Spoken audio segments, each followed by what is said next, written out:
Ղուկասյան, վերջին տարիներին թերևս ձեզ համար անակնկալ չեն նման գործընթացները, դուք էլ բազմիցս գնահատականներ եք հնչեցնում նմանատիպ գործելավոճին, իշխանությունների, այս առնչությամբ կոնկրետ այս գործի առնչությամբ ինչ դիտարկումներ ունեք եւ քաղաքական ասում են հետապնդում է հրահանգնով է իջեցրել։ Ես կարծում եմ հրահանգը իջեցրել է ուղիղ Նիկոլ Փաշինյանը, չորեքշաբթի օրը հարց ու պատասխանի ժամանակ իր ակրոբատիկ շարժումները, երբ որ իրականացրեց ազգային ժողովի ամբիոնի մոտ, այդ ժամանակ հրահանգը իջեցվեց ուժային կառույցներին, որ պետք է գործել, որովհետև անհնար է պատկերացնել նրա այդպիսի ելույթ, այդպիսի բովանդակություն, որին չհետևեն իրավական ռեպրեսիաներ։ Այսպես կարող ենք հետ գնալ շատ հիշել նմանատիպ դեպքեր, բայց ես ուզում եմ արձանագրել, որ այն ինչ որ տեղի է ունենում Մարտուն Գրիգորյանի հետ, ակնհայտորեն ցույց է տալիս, որ իշխանական ուժերը անհանգստացած են Գյումրու ընտրությունների արդյունքներով եւ Մարտուն Գրիգորյանի դեմ իրականացված ընտանեկան այս արշավը ոչ այլ ինչ է, քան ուղիղ քաղաքական հրահանգ, քաղաքական հետապնդում իրականացնել տեխնացուի նկատմամբ, որպեսզի ջլատեն նրա ուժերը եւ հնարավորություն չլինի նրա հաղթանակի ապահովման համար։ Բայց կարծում եմ, որ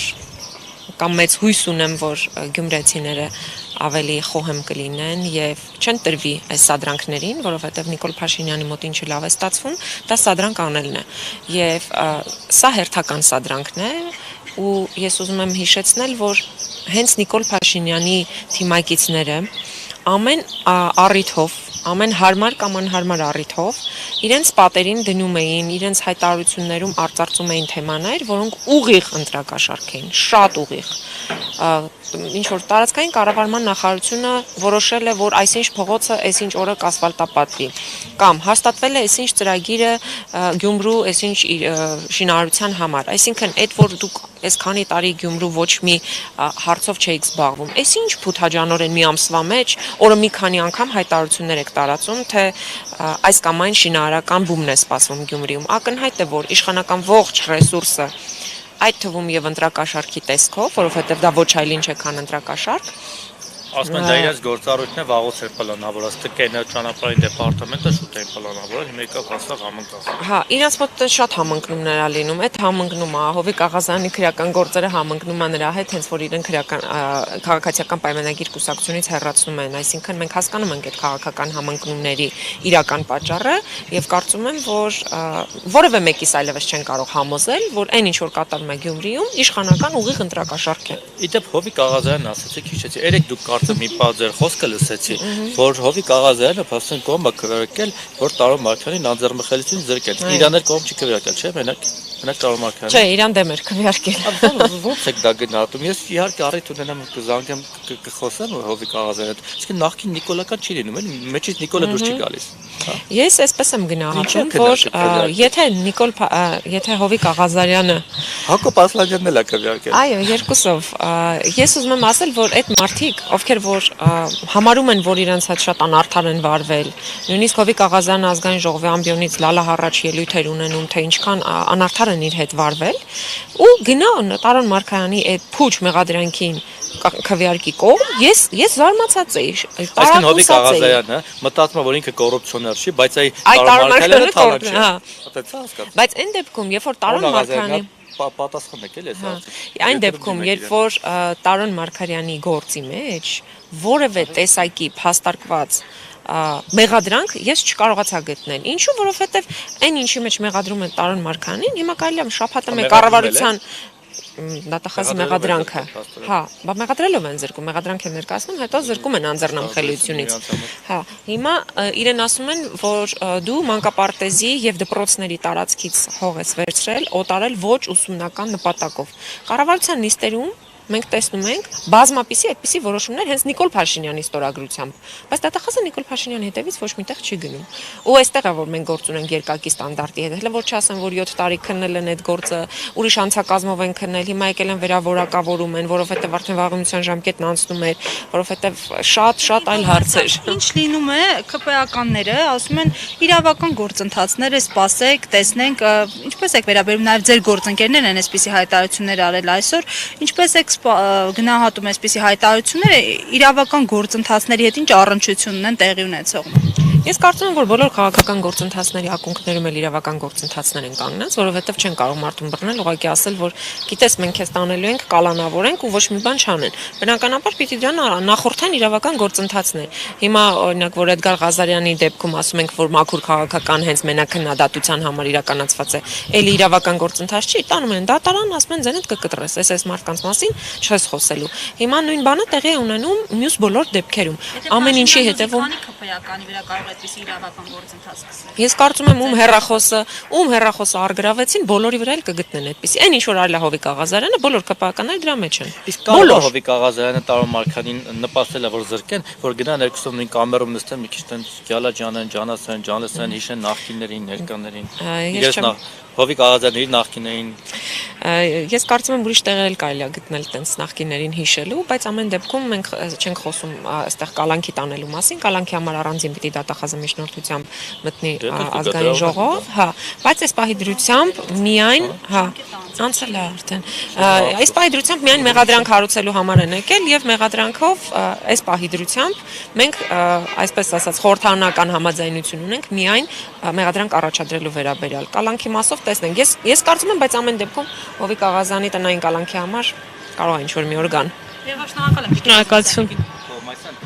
Իդեպ Ալեն Սիմոնյանը վերջերս դարձել է ահավոր շատ լրագրողների սիրող։ Տեսնեք, ներողությունները խնդրում գրումա սիրելի լրագրողներ։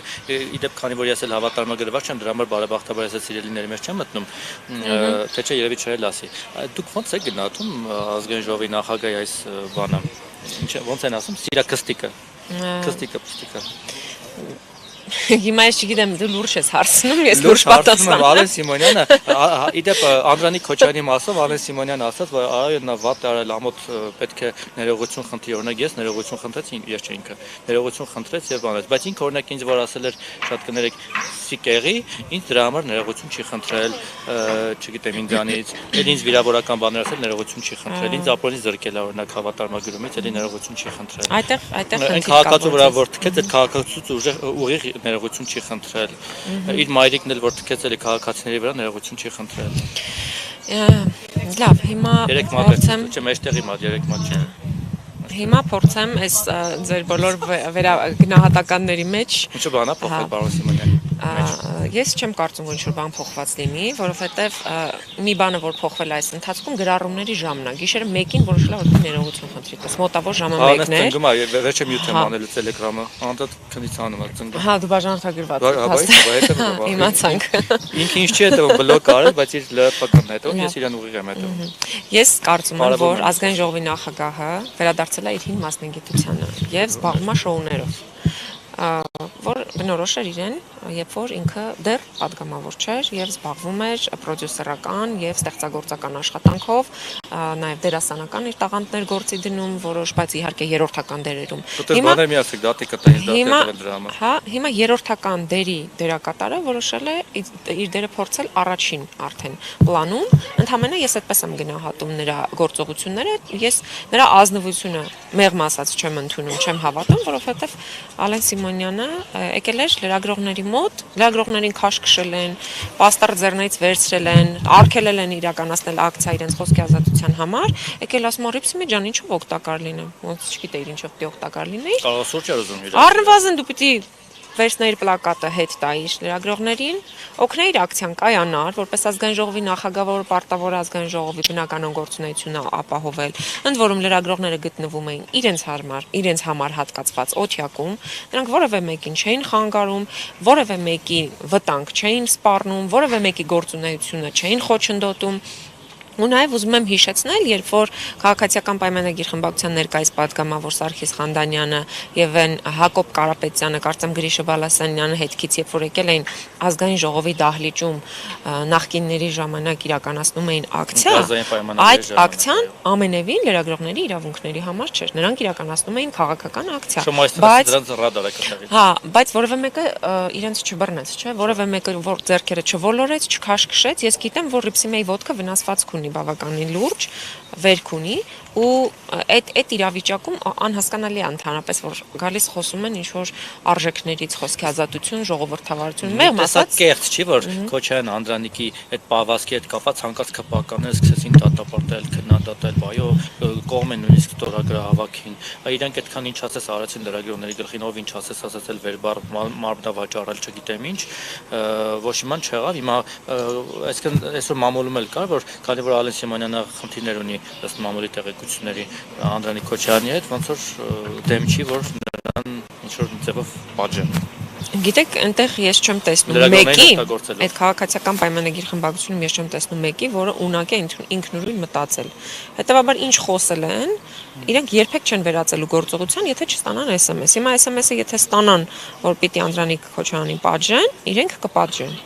Եթե SMS-ը ստանան, որ ոչինչ պետք չի անել, ուրեմն չեն անի։ Բզբզում են, որ ստանան այդ SMS-ը։ Ես չգիտեմ SMS-ի ստացման բովանդակությունը, ընդհանրապես ցակումնաբանությունը ինչպես է տեղի ունենում, ինչպես է ձևավորվում, բայց ես վստահ եմ, որ այն ինչ որ իրենք հրապարակային ասում են, անհրաժեշտության դեպքում իրենք դա չեն իրականացնի, եթե չունենան քաղաքական հրանք։ Ուզում եմ հիշեցնել, նույն Տարոն Մարգարյանի գործով, նույն Հովիկ Աղազանի գործով քաղաքացիական պայմանագիր խմբակցության նույն падգամավորները դատախազին ասում են, որ դու հավատարժան մեղադրանք չես բերել։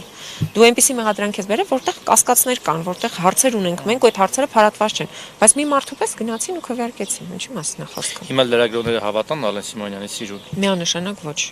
Այդքան միամիտ պետք չի լինի։ Ձեզ էլ է շատ քննադատում թիրախավորման կարող է ձեզ էլ հետո սիրել։ Թող գնանք ու ուզում ասիր ինքը ինձանից գործ չունի։ Շնորհակալ։